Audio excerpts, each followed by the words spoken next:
Palit tayo fuel filter ng Sniper 155. So logan lang natin itong 4 na bolt, 4mm na Allen bolts mga bossing.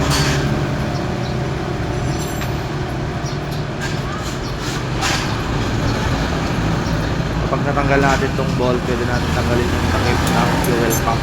So ma-access nyo na yung fuel pump dyan. 18k kilometer na ito mga bossing. Sigurado maitim na. Maitim na yung filter talaga. So ang replacement talaga ng fuel filter is 12,000 kilometer.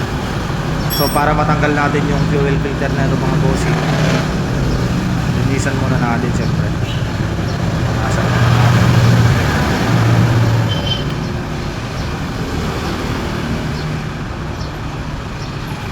Para matanggal natin tong lock ng fuel filter, syempre gamit kayo ng cutting plier. Cut nyo lang yung gilid nung fuel filter. Yan, kabilaan lang tatanggalin para hindi kayo mahirapan magtanggal. Yan, gilid lang, tsaka gilid sa kabila yan. Then pwede na yung gamit lang kayo flat screw. Taas nyo lang siya tanggal. Mas madali siyang tanggalin.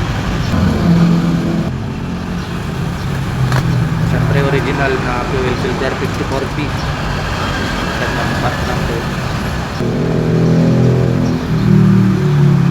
Para din naman kayo mahirapan mga bossing, pwede nyo naman tuktukin yan kahit konti lang. Mabilis lang naman yan papasok yung filter. So gumamit lang ako ng pamukpok dito hanggang may sagat lang. Siyempre dahan-dahan lang mga boss kasi baka may mabali kayong terminal. Hindi dahan-dahan. Pwede na natin ilagay yung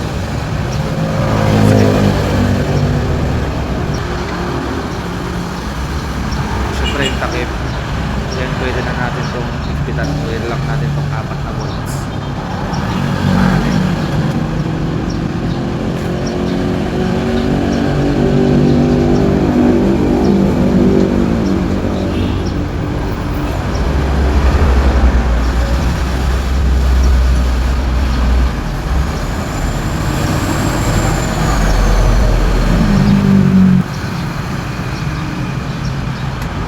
Higpitan lang natin mga bossing.